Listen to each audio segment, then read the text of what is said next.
Hark, my cherished progeny, my demigod heirs. Fashion yourselves into your highest aspiration, whether a sovereign or a deity. Thus she decreed, her words reverberating from the Erdtree's core, an offering veiled in venom.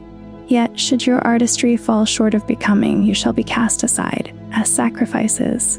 Within these pronouncements, I sense the very blueprint of her grand design, a thread weaving through history, designed to turn hope to ruin and faith to dust. My aim today is to trace the intricate patterns of Queen Marika's epic and brutal stratagem, not to follow well-worn knowledge, but to explore the deepest recesses of her intent. The fundamental story of Queen Marika is familiar to most, yet I find that the common understanding barely scratches the surface of her profound and tragic origins. She was a descendant of the Newman, a truly enigmatic race whom the Hornsent people had previously identified as shamans. Their origins, in my opinion, are captivating and central to the entire history of the lands between. Legend holds they are the long-lived progeny of visitors from another world, infrequently born and gifted with a singular, almost preternatural quality that set them apart from all other life. This otherworldly lineage is, I believe, what made them both revered and feared. The Hornsent, in their primitive and brutal wisdom, eventually made a grim discovery. The flesh of the Newman possessed a unique cohesive property, a kind of living mortar that allowed it to bond seamlessly with the tissue of others. This, to my mind, led to a truly monstrous concept, a practice that perverts the very idea of life and sanctity, sealing the Newman within ceramic jars and employing a dark and forgotten jar magic to forge the original living jars. While later jars would be filled with the flesh of great warriors, it was the Newman, I am convinced, who provided the foundational secret to making these vessels truly sentient. I can only speculate on the grim trajectory of how this custom devolved from a strange ritual into sheer, unmitigated horror, culminating in what I can only label a systematic genocide orchestrated by the Hornsent against the Newman populace. The epicenter of this atrocity, it seems, was the territory later known as the Shadow Realm, a land physically apart, veiled from the world by Marika herself in a later age. Naturally, they failed to eradicate them all. No purge is ever perfect. Marika herself, destined for a fate far greater than that of a sacrificial component, avoided this terrible end and, by means we can only guess at, elevated herself to the status of a god. This was not a mere accumulation of power. It was a fundamental transfiguration, becoming the vessel for the Elden Ring and the chosen emissary of an outer god, the Greater Will. It is said that other Newman women with close bonds to her, figures I suspect would later form the core of her deadly Black Knife assassins, were also saved from this terrible end, yet a vast segment of their people was lost forever. From this point, it appears to me that Marika enacted the most extreme policies imaginable, not just to prevent such a catastrophe from reoccurring, but to build an entirely new world order. The Golden Order, founded on the principle of eternal life, a direct and defiant response to the cycle of death and sacrifice that had consumed her kin. The precise manner in which Marika deposed the Hornsent is a history lost to us, obscured by the splendor of her own golden age, but it's clear to me that her victory was not won on an open battlefield alone. Her tactics frequently relied on seduction, political subterfuge, and covert maneuvering. Her guiding principle seems to have been if direct confrontation fails, then charm and beguile. I see her clash with the giants of the mountaintops as a prime, early demonstration of this philosophy in action. It's an understated part of the history, but they represented a monumental danger, a civilization so powerful, they had even expelled the great ice dragon Borealis, the freezing fog, from his domain. It is my firm belief that they would never have yielded to a straightforward assault. This was not merely a war for territory, it was a holy war against their fell god, a rival deity whose power of flame was an existential threat to Marika's burgeoning Erdtree. So, instead of meeting their strength with brute force alone, she dismantled their society from within, seducing the lesser giants, the trolls, to her cause, likely by offering them freedom from their subjugation and a place in her new, structured world. She combined this with strategic alliances, bringing the cold-forged Zamer Knights into her fold, whose mastery of frost was the perfect antithesis to the giants' all-consuming fire. In my judgment, the giants were a civilization to be feared, a true powerhouse boasting vast armies, incredible physical might, and a profound command over flame. In the face of such strength, what was Marika's answer? She chose cunning over pure confrontation, skillfully turning the conflict to her own benefit by recruiting the lesser giants, more commonly known as trolls, to her side. In a parallel move, she forged an alliance with the Zamer Knights, a people who harbored a deep-seated, ancient hostility towards the fire giants, bringing them all under her singular banner. The sheer success of this multifaceted approach was, I believe, undeniable. It was a masterstroke that played out without a single flaw, ending in the virtual eradication of the greater giant civilization. With chilling foresight, she spared only one, likely preserving him with the calculated understanding that his eternal flame would be needed in a future age. I see another superb demonstration of her methods in the military actions against the kingdom of Carian. While embodying her other self, Radagon, she found her forces unable to conquer the Carian lords and their queen, Rennala. Two separate military campaigns resulted in nothing more than a hard-fought draw. This stalemate, as the wise Torta's Muriel explains it, was ultimately broken not by the sword, but by a vow of marriage between Radagon and Rennala, a political union that merged the great houses of the Erdtree and Carian. Muriel really is the preeminent historian of this world. Given this pattern of behavior, I find it wholly believable that a young Marika, having witnessed her own people being systematically butchered and repurposed as saints, because of their flesh's unique properties, would formulate a plan centered on the seduction of a prominent Hornsent leader to bring about the collapse of their entire culture from within. One need only consider the words of the Hornsent ancestor spirit, which scornfully labels Marika a strumpet. It strikes me as entirely possible that the son of this very spirit matriarch was the one ensnared by the future queen, a key piece in a long-term strategy of vengeance that, in the end, was brought to a triumphant and devastating conclusion. This, I must stress, is purely my own interpretation and theory. On that same note, I believe the beheaded statues of her found in the Shadow Realm offer a deeply compelling enigma. Were these monuments erected before Mesmer's bloody crusade, or after? The fact that their heads have been severed makes me wonder, was this an official act of iconoclasm on Marika's own orders, perhaps to erase a chapter of history, or does it represent something far more personal?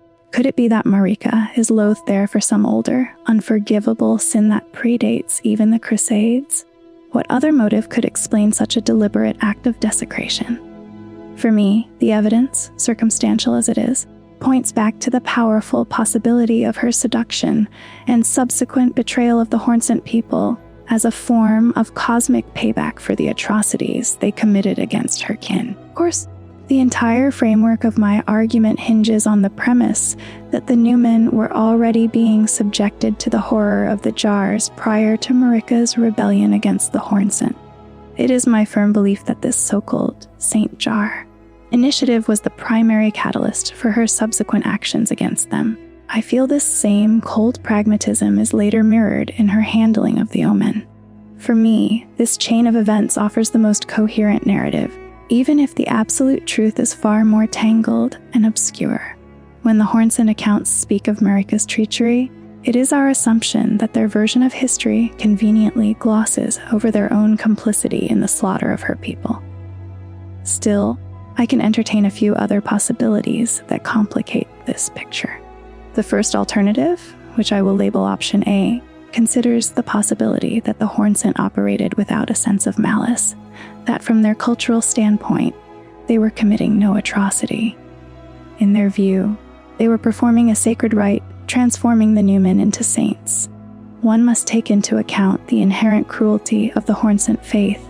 Consider, for example, the curse of blades, the enigmatic tree shamans, and the grim fate of any infant born with twisted horns. A blessing from the Hornsent deity was, in practice, a terrible curse.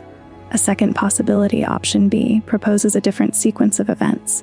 that the full-scale slaughter of the Newman was a retaliation that took place subsequent to Marika's initial treachery, but before her eventual return with Mesmer to carry out his final, brutal purge. Lastly, there is the third and, in my view, most mainstream interpretation, option C. This theory paints a picture of Marika initially integrating into Hornsent society, climbing its ranks, and only then uncovering the horrific truth of what was being done to her Newman kin.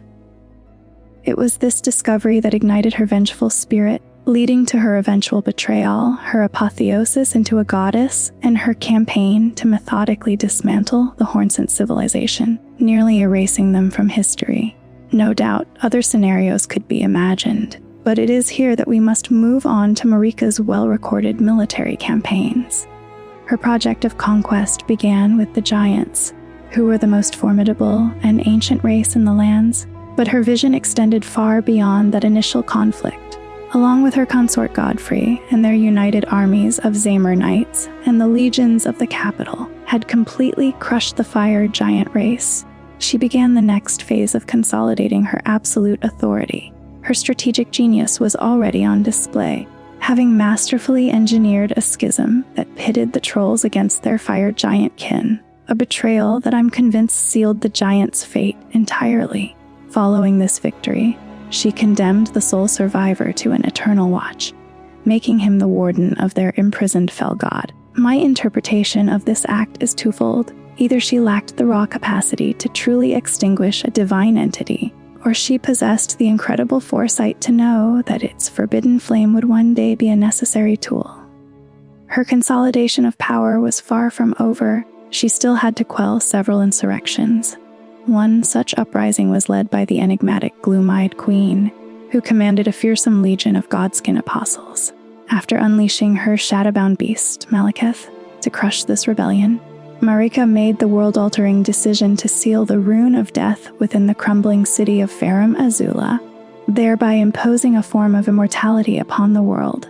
In my own judgment, this could have been either a brilliant move in a centuries-long game of chess or a desperate, reactive power play. I am of the firm opinion that just before the dawn of the Golden Order, Marika performed her most terrifyingly effective act of power, and it was one of brutal simplicity.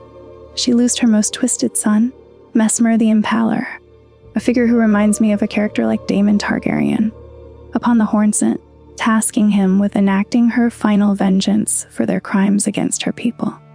To be balanced, the Hornsent's tyranny was not exclusively directed at the Newman. Their oppression extended to their own kind and to humans with equal cruelty. Marika's retaliation, however, was born of a deeply personal wound. My own theory is that her ability to perform such an act of power stemmed from a mysterious event at the very moment of her ascension, where she seemingly usurped some form of divine knowledge or foresight, possibly from the entity known as Metyr, the Mother of Fingers, an idea hinted at in the DLC trailer. Now, let us move forward in time to her apotheosis. From my point of view, the very moment Marika ascended to full godhood, she began laying the groundwork for her own emancipation from the Greater Will and from Radagon, the aspect of her own being that I see as an unwavering devotee to that cosmic entity. This fanatical loyalty ultimately profits him nothing, as the Greater Will's vassal, the Elden Beast, unceremoniously reforges him into a weapon. To escape this divine bondage, I argue that Marika's conspiracies began without a moment's delay. Her first move was to banish her consort Godfrey, sending him and his people, who would become the Tarnished, away from the lands between. This was a crucial step, as it placed them beyond the direct sphere of the Greater Will's influence, sending them back to the Badlands to live a life of endless struggle and, in doing so, to grow ever stronger. She offered him a covenant that after being tempered in the furnace of perpetual conflict, their guidance of grace would be reinstated, enabling their return to her service, or in Godfrey's case, to reclaim his station as her king consort. As I interpret it, this was a masterful strategic play by Marika, creating a powerful military asset held in abeyance, concealed from the prying eyes of any who might detect her schemes. particularly the Greater Will with its pervasive network of spies. It is no surprise to me that Marika had descended into a state of deep paranoia. The curse of the Omen had already afflicted 2 of her own sons, leading to their banishment from the public sphere into the squalor of the city's sewers. It was at this moment, I am convinced, that Marika came to the chilling realization that the old pantheon she had overthrown would seek its retribution by any means necessary. My personal theory is that the Hornsent's enduring vengeance manifested as the Omen curse. This strange affliction, in a perversely ironic fashion, ensures the Hornsent bloodline continues through the birth of Omen children, who are then immediately subjected to ostracization, forced into military servitude, or hunted as beasts. The horns of the infants are savagely sawn off and affixed to the grotesque Omen cleavers. This is but another layer of tragedy in this broken world. Marika continued to bear children until a development that I view as profoundly sinister came to pass. A number of them, specifically those fathered by Radagon, were born as Empyreans, possessing the innate ability to succeed her as the vessel of the Elden Ring. Of course, individuals like Rykard and Radahn stand as notable exceptions, being children of Radagon but lacking the Empyrean quality. Nonetheless, I find a deep and bitter irony in the fact that the very part of herself she sought to purge was the source of her potential replacements. How could she have possibly overlooked such a direct and existential threat? It appears self-evident to me that this was a deliberate maneuver to supplant her, a fate she would never willingly accept. Radagon himself comes across as little more than a living embodiment of the Golden Order's dogma, a separate will residing within her whose loyalty to the Greater Will was absolute and unquestioning. It is my feeling that Marika would have rather faced utter annihilation than to capitulate to such a destiny. Her very identity was the Eternal, and this nature compelled her to endure and to preserve her power at all costs. This, I believe, might be the central motivation behind her resolution to sever ties with the Greater Will. As a result, she sets in motion an intricate conspiracy, the final objective of which, I am thoroughly convinced, was the complete destruction of both the Elden Beast and Radagon, an outcome made especially necessary after the Beast degraded him into nothing more than a mindless instrument of war.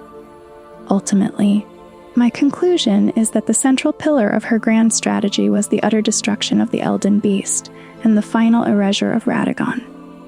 To achieve this, she operated under the cold acceptance that her own children and stepchildren were merely collateral damage. It seems she regarded them as fitting offerings for the cause. From my reading of the lore, none of this was driven by personal animosity.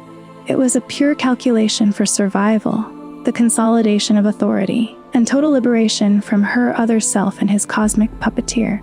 A crucial insight from my study of Marika is her absolute absence of regret for her actions. It is almost as if she intentionally built a reputation as a treacherous and fearsome entity that no one should dare to cross. One only needs to examine her modus operandi. If overwhelming power was not a viable path to victory, she would pivot to beguilement, subverting her enemy's strength from within. She masterfully manipulated the lesser giants into betraying their larger brethren, only to then enslave many of them after their usefulness in the war had concluded. To be fair, I have a suspicion that many of those trolls might be serving her of their own free will. While a great number live autonomously, the ones seen pulling carriages are bound by yokes that appear excruciating. Then again, it's possible the trolls have a taste for such things, or perhaps their desperation to be free of the fell god was so great that Marika's charm was barely needed to win their loyalty. I have always had a certain fondness for the trolls.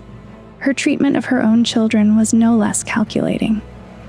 She imprisoned her son Mesmer behind a spectral veil, only to set him loose upon the Hornsent with the fury of an untamed beast, even though his subsequent campaign of slaughter turned out to be remarkably methodical. She returned to that blighted land on only one other occasion, seemingly to bathe her devastated birthplace in a healing light before sealing it away from the world. Her reasons for this act remain a profound mystery to me, especially given that the place was a ghost town. Its Newman inhabitants had either long since fled or been dismembered and packed into the grotesque vessels that would be called Saint Jars. From my perspective, the exact orders Marika gave to Mesmer remain shrouded in mystery, aside from what appears to be a broad directive to eradicate the Hornsent and topple their icons of worship. He fulfilled this duty with brutal efficiency, slaying their great beast and impaling their most revered champions, the sculpted keepers of the lion dance. His destructive path did not end there. He also put the Church of the Bud to the torch. This was one of their most ancient religions, and I find it notable that its iconography has visual parallels to spiral trees and the bloom of millennia. In committing this act, he unintentionally became the catalyst for the creation of the Scarlet Rot. What a truly catastrophic and ironic turn of events. Personally, I absolve Mesmer of culpability for this disaster. The responsibility, in my estimation, falls squarely on Marika, as she almost certainly issued the order. But that is a digression. It seems to me that Marika had shifted her focus, concluding that as a bare minimum, her Empyrean children must be neutralized. The rest of her offspring would become sacrifices, whether they were willing or not. But it was the three Empyreans who posed a direct and unacceptable threat to her long-term ambitions. This strategic pivot leads us directly to the Night of the Black Knives, a conspiracy I am certain Marika herself orchestrated, using Ranni as an instrumental, if unwitting, piece of her puzzle. However, Ranni was playing her own game with her own secret objectives, and, in all likelihood, was leveraging Marika for her own ends in a dance of mutual exploitation. Let's turn our attention to the Black Knife Assassins for a moment. The scant details available about their background seem to me to be fundamentally at odds with one another. On one hand, they are named as scions of the Eternal Cities, but on the other, they are described as Newman women who enjoyed a personal and trusted relationship with Queen Marika. Initially, one would assume Marika would be an enemy of the Nox people of the Eternal Cities, yet she also bears the title, Eternal, and it was the greater will, not necessarily the Queen, that the Nox angered. Given that Marika herself was in a state of rebellion against the greater will, my personal theory is that she may have formed a clandestine pact with the Nox. However, when their joint conspiracy was exposed, she pragmatically allowed them to absorb the full blame, resulting in the cataclysmic descent of a natural born of the void upon one of their cities. To bridge this apparent gap in their history, I propose a hypothesis that synthesizes both accounts. It's possible Marika herself crafted these assassins from the raw material of silver tears, or in a compelling alternative, the Nox may have succeeded in creating them as duplicates in Marika's own image. We know the Nox were on a quest to forge their own lord, but what if they had already achieved a partial success by replicating the goddess herself?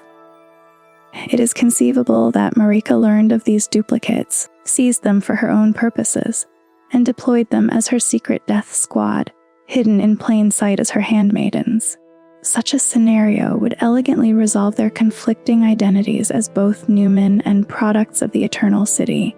From what I've gathered, the Nox culture was defined by an obsession with emulating the Golden Order's achievements through their unique silver craftsmanship. We can see evidence of this in their attempts to engineer dragons and lords, with the Dragonkin soldier of Noxtella being a prime example.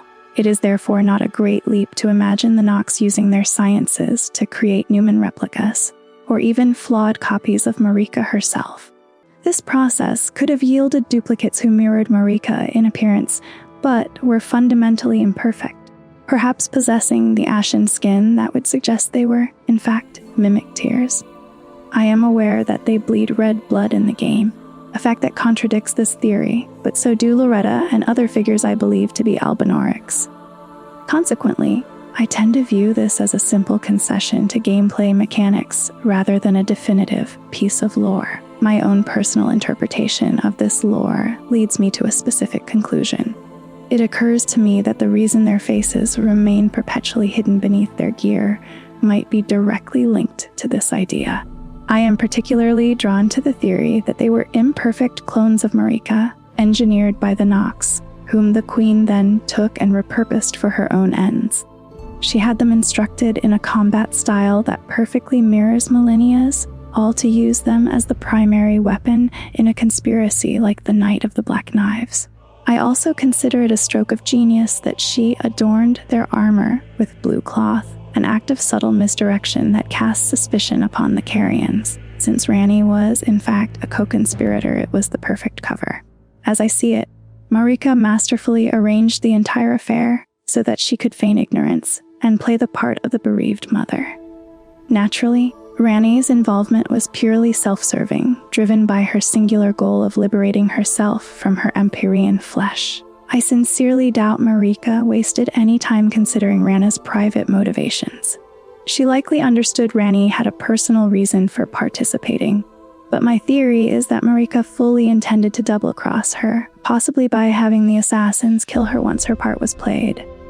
However, Ranni may have outmaneuvered her with a radical, preemptive strike, mutilating her own flesh, an act which brought any further investigation to a halt.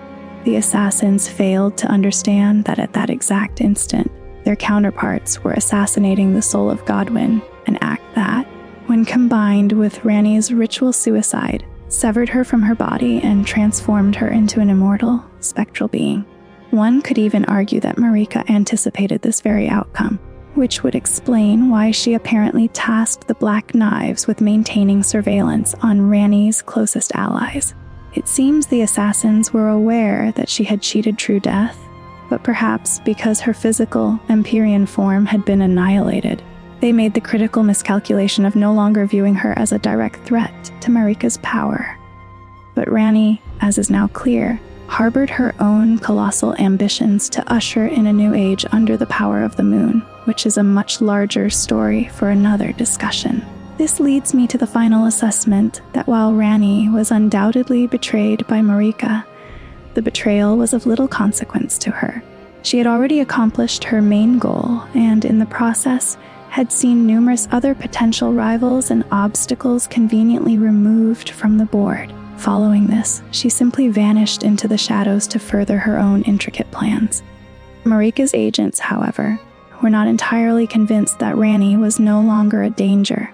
This lingering suspicion is likely what prompted them to finally act, making their move against her allies only after Ranni had secured the Fingerslayer blade. The result of that confrontation is well documented. Easy was either overcome and killed by the assassins, or he defeated them and then took his own life with Black Flame. In my mind, both interpretations of his final moments are equally plausible.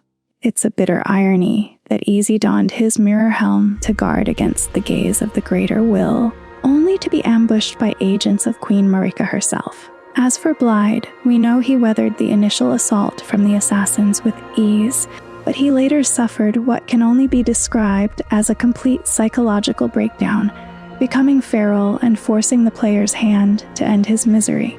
My first and most long-held theory was that they were made targets because Marika had deduced Ranni's plot to forge her own Order of the Stars. Although I still find that explanation perfectly valid, a new perspective has occurred to me that suggests a more personal motive. It's entirely conceivable that Ranni's loyal friends were hunted down for no other reason than their Carian heritage. In the aftermath of the Knight of the Black Knives, it was the Carians who successfully captured the lead assassin, Alecto, and sealed her within an Evergall. Alecto's own daughter was killed trying to protect her, but in a strange backhanded honor, she was surreptitiously transformed into a spirit ash, a move that I can only imagine must have been sanctioned by Marika. Alecto herself remains a captive in her magical prison on the Moonlight Altar, a location that is exceptionally difficult to reach, given that the Carian royal family had dwindled to little more than Ranni's inner circle and the forlorn Renala. It's possible the assassins were merely settling for the targets that were available to them, exacting what retribution they could. I find it very likely that Easy and Blide were only attacked after Ranni had already departed, implying that her very presence had acted as a kind of protective shield for them. Once she was gone, that protection vanished, leaving them exposed and vulnerable. It must be remembered that these Black Knife assassins were masters of stealth, and it was Morgott, in his tragically misguided devotion, who invented the Sentry's Torch specifically to counteract their magical concealment, an invention that I believe made any repeat of a larger-scale assassination plot functionally impossible. This action, to me, is definitive proof that Morgott operated in complete ignorance of his mother Marika's role in the conspiracy. What I find utterly fascinating is that even after all this, a number of Black Knife assassins continue to dwell openly within the capital, which might suggest they are still in Marika's employ. The majority of their order, however, scattered to the winds following their deacidal crusade. Rumor suggests some are hunting for the missing half of the Rune of Death, but my own personal belief is that a dedicated faction is searching for a way to free their imprisoned leader, Alecto. Their primary challenge appears to be their sheer inability to find a path to the Moonlight Altar high above the Albinauric village. You can still discover some of these assassins hiding in the shadows of catacombs, while a few others became trapped within Ordina, liturgical town where one of their own lies dead, having been killed either by Albinauric archers or perhaps by Cleanrot Knight Finlay during her desperate flight with Millennia toward the Haligtree. One last observation regarding the assassins has captivated my thoughts, although I must admit I have yet to forge a definitive connection. Their striking similarity to the Godskin cult. This parallel has led me to wonder if a portion of the Newman women who became assassins once had an affiliation with the gloom-eyed queen and her monstrous children. They unquestionably share a core ambition, the slaying of gods. Furthermore, the combat methodology of the apostles is reminiscent of the assassin's style, and IG's demise by Black Flame is a hallmark of the Godskin faith. Adding to the mystery is the presence of a Godskin noble who seems to stand vigil over what we presume is Ranni's cast-off flesh. It remains a tantalizing but unsubstantiated link that I am still actively exploring. Let us now turn, however, to the repercussions of this event. In my analysis, the single most impactful consequence stemming from the Night of the Black Knives was the grotesque metamorphosis of Godwyn. It is staggering to consider that Marika's singular act of sealing the Rune of Death could have such calamitous blowback. Death itself was reintroduced to the world, but in a twisted, corrupted form known as Deathroot, which emerged from the putrefying, soulless, yet animate corpse of Godwyn the Golden. I sincerely doubt Marika anticipated this specific outcome, but I also doubt she perceived it as a critical threat. In all likelihood, she viewed it as a temporary affliction, an issue she could easily purge from the world once her eternal dynasty was firmly re-established. And on that basis, she simply ignored it. It is this power vacuum, I contend, that directly enabled figures like the Tibia Mariners to assume leadership roles within the burgeoning society of the undead, and for Fia to be elevated as their patron saint. It is also plausible that Marika simply failed to predict Godwyn's specific mutation, though she must have understood that death, in some form, would eventually find a way to creep back into her order. My long-standing conviction is that she willfully disregarded the problem, operating under the assumption that she could reverse the damage after the dawn of her new age. She demonstrated minimal concern for the far-reaching effects of the spreading Deathroot, and the very systems meant to control it were, from my perspective, so critically under-resourced that they were destined to fail. Soon enough, every catacomb was teeming with those who live in death, an inevitable outcome of her decree to banish death from her world. Although one could posit this was a calculated part of her grand design, I cannot identify any strategic advantage it would have afforded her. It is more likely, perhaps, that this was the unavoidable cosmic price for having suppressed the natural order of death for eons. I also give strong credence to the possibility that Marika is, in her current state, completely powerless to resolve the Godwyn infestation. His physical body is not something that can be easily put to rest. They have tried everything, but even the formidable combined power of Mikla and the ancient dragon Fortisax was ultimately not enough. It is possible that Marika's act of sealing the Rune of Death inflicted a wound upon the world that cannot be healed. Perhaps the only true remedy for the crisis of the undead is the one offered by the Age of the Duskborn ending. Moreover, I wish to formally express my skepticism regarding the notion that Marika possessed a simple solution to this crisis, even if the dawn of a new age might have granted her the authority to simply wipe the slate clean. In the current reality, however, the world is left to endure the vile aftermath of this plague of undeath, a state of affairs that reminds me of the hollowing curse in Dark Souls. Speaking of such unforeseen consequences, Marika demonstrated a staggering lack of compassion for her shadowbound beast, Malekith, considering the manner in which she exploited his loyalty before casting him aside. From my perspective, it is an unambiguous and clear case of a betrayal of a sacred trust. At this point in her story, such callousness should probably not be shocking. It appears Marika had divested herself of most of her mortal compassion, a transformation I can only attribute to the isolating nature of Divinity. Her handling of Malekith was particularly egregious. First, she knowingly allowed Ranni to conspire with Rykard to steal the Rune of Death directly from his protection. Following this, the entirety of the blame for this catastrophic failure was placed upon the shoulders of this loyal creature. As retribution, he was made to become a living prison for the very thing he failed to guard, having the Rune of Death fused into his blade and, to a degree, into his very soul. His ordeal was compounded by a second duty. He was charged with containing the contagion of Deathroot, a grim task that compelled him to hunt down and consume the substance wherever it festered. This horrific Sisyphean burden, I am convinced, is what led to his profound psychological decay and the subsequent founding of his Order of Hunters. I have consistently seen Malekith's arc as one of the great tragedies of this world. This devoted beast served his queen with perfect faith. He was the feared bane of the demigods, the champion who suppressed the gloom-eyed queen's uprising, yet his only compensation was treachery and deceit. It has the distinct feel of a George R.R. Martin narrative, a theme made all the more gut-wrenching by the fact that Malekith is a literal beastman, faithful until his final breath. In his final moments, his loyalty remains as he plaintively asks Marika if his experience is the very definition of sin. He dies without enlightenment, completely unaware of the true motivations behind his torment or his place in her grand design. The tale gains an additional layer of sorrow when one considers that the beastmen were purportedly granted their advanced level of sentience at Marika's own behest. If a certain ambiguous statue in Farum Azula is to be interpreted that way.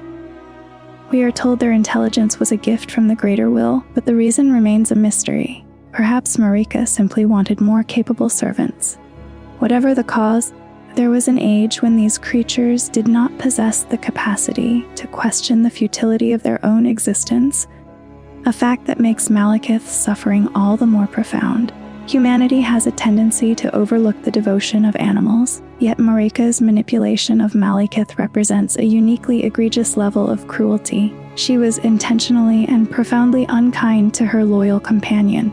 While the lore may refer to him as her half-brother, she consistently reduced him to a mere tool, purposefully keeping him ignorant of critical truths.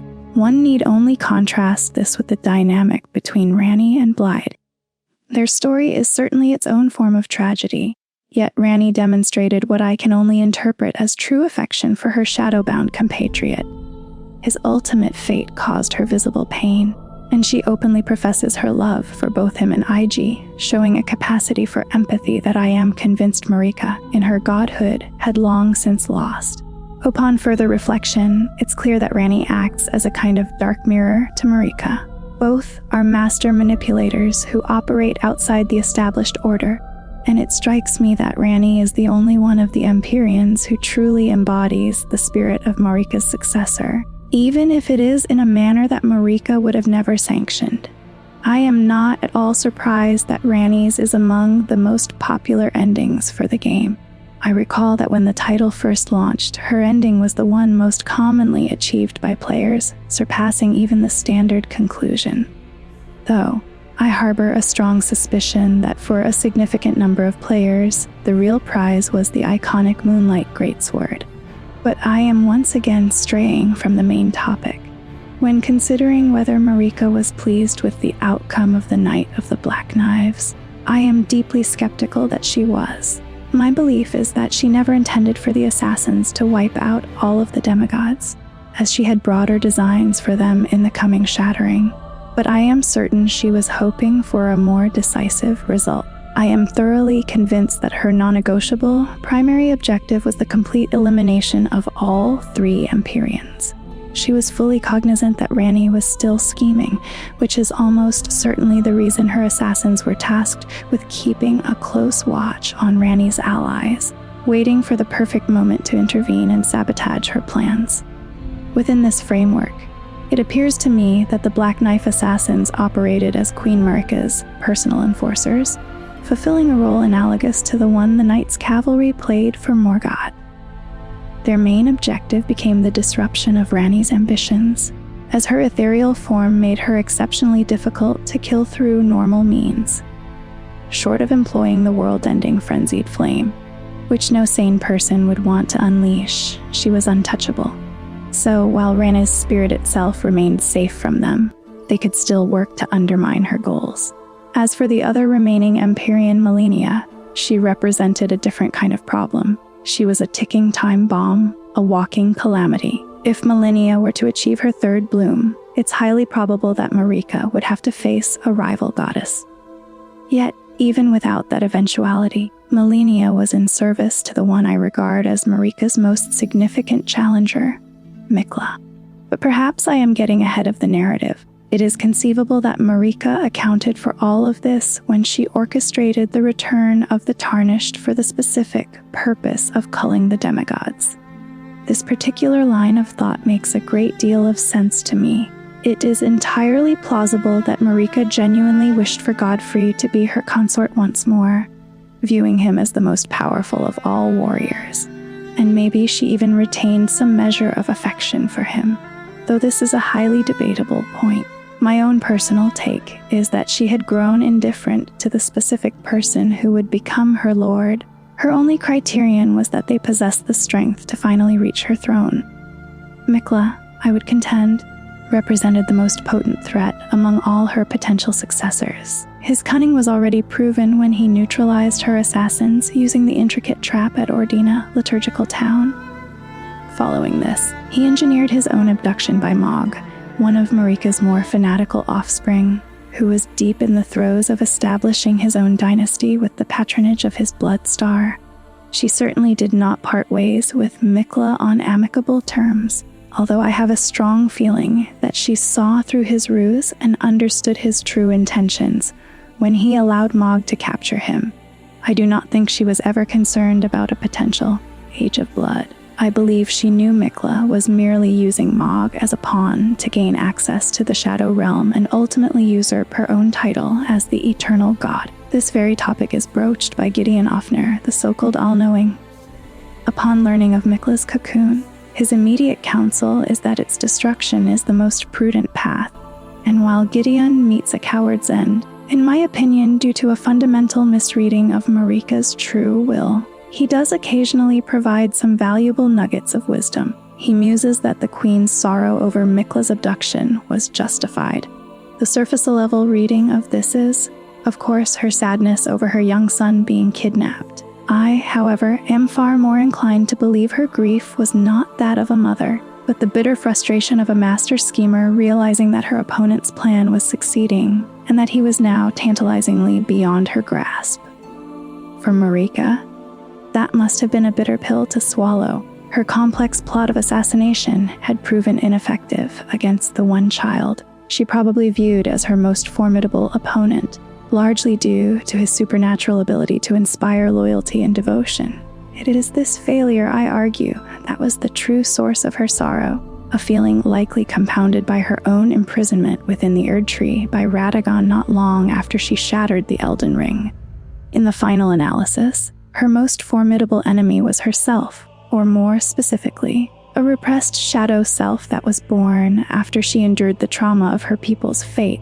It is this darker, more pragmatic aspect of Marika that I theorize eventually manifested as Radagon, a schism that was perhaps catalyzed by the very act of her ascension into true godhood.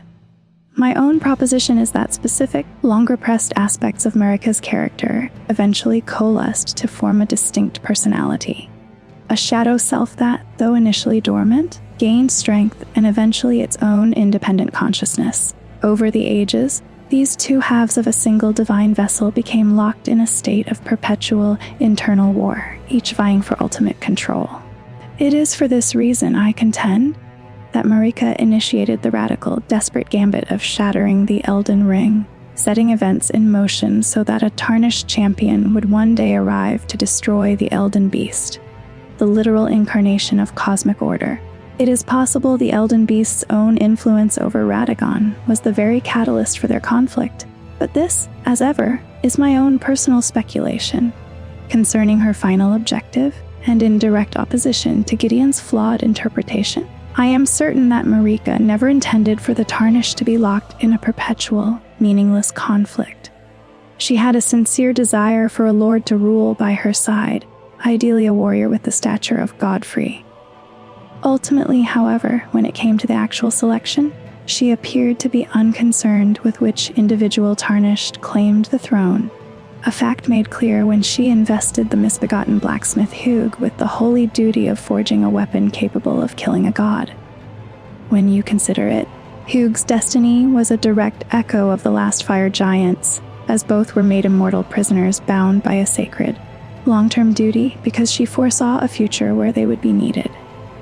This same long-term thinking is probably why she kept Melina in her orbit. Melina's youthful vision of a destructive flame was an omen that Marika recognized as a potential future asset to be exploited. Hugh's sacred charge, however, was more immediate, to refine the weapon of a promising Tarnished until it reached a state of deicidal power. Until that task was complete, he was trapped within the confines of the Round Table hold for what I can only presume was the entirety of an age. Once she had shattered the Elden Ring, I believe Marika felt her victory was already in hand. Radagon could attempt to piece the ring back together, but with her demigod children, each seizing a fragment for themselves in their own bids for power, his efforts were futile. This chaotic scramble was exactly what she had planned. The inevitable deaths of her own children were of no consequence to her. They were simply the final trials for her new lord, appropriate sacrifices for the dawning of her new age.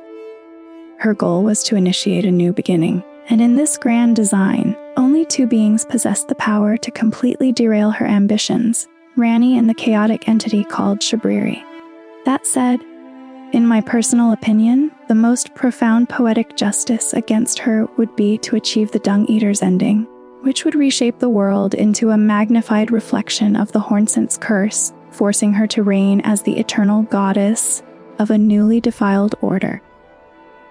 This commentary has certainly become longer than I first intended, but one final consideration on the Eternal Queen is that she is the ultimate enigma. For me, this is a puzzle that demands a solution, compelling us to search for answers or at least a thread of logic, even if the world's very design is meant to deny us a final, conclusive truth. It is clear her ultimate objective was a form of divine rebirth, an opportunity to reclaim her godhood. The state in which we encounter her, impaled and crucified, was the price she paid for shattering the Elden Ring, a punishment either self-imposed or dealt by Radagon. Nevertheless, her intricate scheme was already a self-perpetuating machine, far too late for anyone to halt. As I see it, she had already checkmated her opponents, Radagon and the Greater Will, though the victory required the sacrifice of her own freedom and agency. Barring Ranni's Age of Stars, or the world's consumption by flame, her victory was all but assured. It is this level of long-term planning that, in my view, elevates Marika into the highest echelon of From Software's masterminds, placing her alongside figures like Lord Gwyn or even Ishin Ashina. From my perspective, she functions on a level of strategic thinking far beyond other memorable manipulators such as Pontiff Sulayvon or Aldia. While all of these characters are brilliant and successful schemers, Gwyn and Marika operate on a different cosmic scale, as is fitting for their divine station. Therefore, even though Marika's great gamble resulted in her being left broken and imprisoned, her probability of success was still, by my calculation, perfectly balanced. 3 of the possible endings work in her favor, while 3 do not. To suggest her triumph was a foregone conclusion would be a significant overstatement. The final outcome was left to what can only be described as a roll of the celestial dice. And so, I stand by my assertion that for those who wish to truly defy Marika's will, the most fitting and cruel response is to bring about the age of the Dung Eater. This would curse her with an everlasting monument to the Hornsent people, an eternal reminder of her crimes against them and their crimes against her. But I am reasonably confident that this covers all the major points I set out to discuss, though in a lore this vast, some details have surely been overlooked. That, I have come to realize, is simply the nature of these grand, sprawling tales, and I believe that was all I wished to touch upon from my notes. As ever, I trust it was, at a minimum, somewhat engaging or diverting. If you enjoyed the video, I'd appreciate if you liked the video. If not, feel free to dislike it. And if you enjoy my lengthy discussions on various lore subjects, please think about subscribing. And should you wish to support the channel, I have open membership where you can support me with less than $2 a month. However, I am grateful to you all whether you join or not, and this channel's content shall remain same for all regardless. And once again, thanks for watching.